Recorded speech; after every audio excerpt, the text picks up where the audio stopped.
ഏവർക്കും ബ്രൈഡൽ ക്രാഫ്റ്റിന്റെ വിഷുദിന ആശംസകൾ. Bridal craft the wedding mall, Pan Bazar, Tirur. News 99 impact. ആ ഗുരുതര വിഷയത്തിനും പരിഹാരമായി തിരൂർ സെൻട്രൽ ജംഗ്ഷനിൽ ശുദ്ധജല പൈപ്പ് പൊട്ടി വെള്ളം ഓടയിലേക്ക് ഒഴുകുന്ന വാർത്ത കഴിഞ്ഞ ദിവസം ഞങ്ങൾ നൽകിയിരുന്നു. ആദ്യം വാർത്ത കാണാം. തിരൂരിലെ വാട്ടർ അതോറിറ്റി ഉദ്യോഗസ്ഥരെ ഇന്നല്ലെങ്കിൽ നാളെ നിങ്ങൾ ഇതിന് ദൈവത്തിന് മുന്നിൽ മറുപടി പറയേണ്ടി വരിക തന്നെ ചെയ്യും. നിങ്ങൾ ചെയ്യുന്ന ഈ ക്രൂരത ഈ സമൂഹത്തോടാണ്.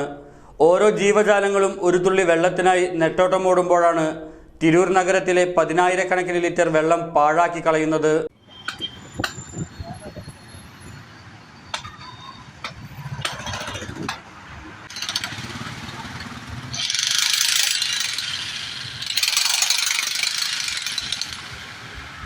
മാസങ്ങളായി ഇവിടെ രൂക്ഷമായ രൂപത്തിലാണ് ശുദ്ധജലം പാഴായിക്കൊണ്ടിരുന്നത്. വർഷങ്ങളായി സ്ഥാപിച്ച ഇരുമ്പ് പൈപ്പ് ദ്രവിച്ചു പൊട്ടിയാണ് വെള്ളം ഓടയിലേക്ക് ഒഴുകിക്കൊണ്ടിരുന്നത്. ഇതിനാണ് ഇന്നത്തോടുകൂടി പരിഹാരമാകുന്നത്.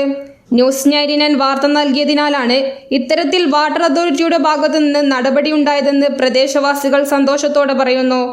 ന്യൂസ് 99 തിരൂർ. 35 വർഷത്തെ വിശ്വസ്ത പാരമ്പര്യവുമായി എന്നും എപ്പോഴും കൂടെയുണ്ടെന്ന വിശ്വാസം. Basith wedding mall, Basith arcade, Poongottukulam, Tirur.